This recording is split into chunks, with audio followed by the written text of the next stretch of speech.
Okay, so um, we've gone over the kind of the nature of the hero, we could say. Homer's view on man through the hero. The hero is someone who connects to a divine world through vital experience. I think particularly through warfare. Um, um, we have to now think about um, the nature of this connection between the hero and the gods of Olympia. Um, it, it, there is a tendency, I think, among a lot of people to think that the notion of freedom or freedom of the self, freedom of yourself to choose, is something that emerges much later. And actually, what Bruno Snell argues is, if you look at the Iliad, a completely different relationship develops with the emergence of the gods of Olympia. That some sort of awareness of human freedom develops um, these with these Greek gods, which differs from what came before them. And what came before them, well, at least in the Homeric, or at least in Greek mythology, was the Titans. Zeus kind of tamed and locked up the Titans and so on. Um, so, what's the difference between the Titans and the gods of Olympia? Well, the gods of Olympia don't totally control and dominate humans. What Bruno Snell observes is that they actually invite humans. So there's one scene, I think, when he goes over when Achilles is provoked by anger at Agamemnon, because Agamemnon, I think it was when he stole Jesus, what's her name? Briseis, the girl, the slave girl that he captures. I can't remember how to pronounce her name. Um, he's grabbing his sword and he's like, okay, fuck you, I'm gonna, I'm a better fighter than you. Well, I'm gonna have my way. Now, of course, because Agamemnon was the king, all his men would have just stood in the way, and he probably just, even though he's a way better fighter than everyone, he probably would have ended up being killed. Athena appears to Achilles, only to Achilles, not to anyone else, and says, she doesn't say don't do this or do that, or she doesn't just simply control him. She kind of pleads with him. Well, not pleads, that sounds like kind of groveling. She asks him respectfully.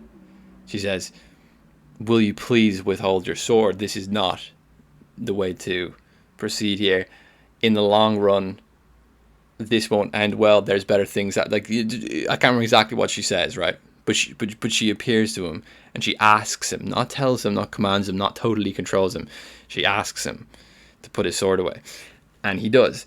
And Snell is basically drawing out that this is the way that the gods of Olympia interact with the heroes in Homer's literature. They don't control, they don't completely control. They influence, but they don't completely control. They don't completely determine. They invite, and they sort of challenge the heroes. And I think that's important because, in a sense, human experience, the psychic life, the ability to experience the things which those psychic organs I was going over earlier allows us to experience, the nous, the intellect, thymos, the human, which refers roughly to the human spirit, emotions, affects, and so on. Um, it, these are gifts in which the gods give to us as humans, but there is kind of a bit of wiggle room around what we do with them. Like, we don't cause ourselves to feel happy, sadness, anger, and so on. These are experiences which the gods bestow on us, right? So it's not like we're these totally rational individuals who self-create our own experience. That's not like that's not true either. But at the same time, what happens with our experience, there's wiggle room for freedom. We're not totally controlled. We're not totally dominated. We're invited, maybe challenged a bit, to kind of emerge, to kind of rise up to the level of the gods. There's this hybris, right? Greek mythology, at least what Bruno Snell refers to as a hybris. Um, uh, this is not. This is much different. If you Google hubris, because I was like, that word sounds like hubris. It comes from hubris, right? Sorry, hubris comes from hybris. You'll see something like, I think it's, if you Google it, you'll see something like, it's an offense against the cosmic order of things or against nature, violence against it, right? Bruno Snell points out yet that there is nothing outside nature in Greek mythology. The gods themselves exist within a cosmos, which is, they're not above. Like in I don't know if it's all monotheistic, but it's definitely in Christian theology. Turning water into wine, the laws of nature are just broken by the gods, right? This is within their power, or the god, no gods, the god. In Greek mythology, the actual gods exist within a kind of natural order. There's no that, like, which basically means there is no heresy, there is no sin. Sin means violence against a natural order. There is no, like, that doesn't exist, and this gives humans this kind of freedom, which we refer to as hybris, and hybris can be seen as like. Hybris is what happens when the hero is challenged or invited to share in something godlike through a proud ambition to do so. There's even a scene in the Iliad where I think it's Diomedes, I can't remember, hits, I think it's Athena. I think he hits Athena. Look it up. I can't remember the exact characters, but someone hits one of the gods with his spear. Because the gods are seeing over the battle and they're giving Hector power, and he's like, "Hey, screw you! Why are you giving Hector power, not me power?" And he actually hits one of the gods injures one of the gods with a spear. So there's this like rising up. Like, the gods are not these. The gods gift and make possible human experience. They don't totally dictate and control what happens, and they themselves kind of exist within this natural order. They don't exist merely outside of it. They're also kind of accountable to some sort of cosmic order, which is very different to monotheism. So there's a quote, I think, from Snell. It says, "Heroes walk the line between respect for the gods for the gifts they bestow them, and ambitious desire to equal them." Right? So there's this kind of arrogance, but there's this kind of dangerous arrogance, but it's not moralized over, like you have later with Christianity and so on. It's not moralized over and seen as this sinful danger. It's even, and this is kind of the more history of philosophy point that Snell is trying to get to.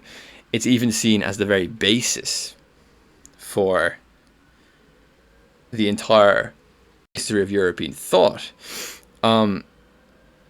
The intimate connection between humans and their gods, and this is obviously through vital experience of the hero, feeling pain, courage, fear, going through the motions. There we go. There's a phrase for you, going through the motions, and that refers to physical spatial movement, right?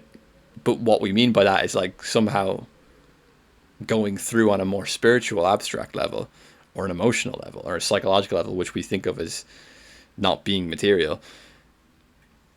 I'm not saying it is material in the simple sense of like mechanistic or neurological cause and effect. I'm saying something which is simplistically outside of the material, going through the motions, something that is, it's analogized as movement, as the ability to do. So this intimate connection between humans and their gods causes, I'm going to pronounce this completely wrong, I apologize, but Thumazine. Sorry if you're out there and you're if you speak ancient Greek or something, and whatever. This is basically, I think Aristotle coined this term. It's basically an awe or a wonder about the world and how it works. This is the basis for philosophy, which Snell points out. Um, it's a kind of respectful arrogance that humans have, that we're kind of a part of this cosmological order, and we're not merely thrown around by it like the Titans. The Titans are just these massive entities that just throw humans around, and we're just animals. We're just elements. We're just completely controlled, dictated to. Hybris kind of unleashes this. Wait, hold on a minute. We have a little bit of freedom. We don't really have a freedom to create a cosmological order, but we have a freedom to kind of do something. Like, we're not complete. What we do with our experience of it is not completely controlled, and this hybris unleashes later on a kind of awe or wonder about the world and how it works. It's not merely like it's not like a distant kind of like abstract intellectual. Like, oh, I wonder how that works. Interesting. Let's blueprint that. Let's put it in a book. Put it in a library, and no one's ever gonna read it for like ever, because it doesn't really matter. And then I'm gonna go live my like separate life of consumption or something, and comfort as a professor with my comfy wage, and then I'm gonna go into my university and I'm gonna like look at everything abstractly and intellectually, and then just leave it there. This awe and wonder about the world and how it works is this kind of more embedded, more vital, you can really see immersion into it, engagement with it, being within it, that again is a sort of gift. So we have this kind of respect for it. We have this like gratitude for being, for having the experience of human life and so on. But we're not kind of like these pious church mice that that think everything is completely and utterly determined, and our role is just this like humble little creature to kind of like just observe things from a distance. That's not it either.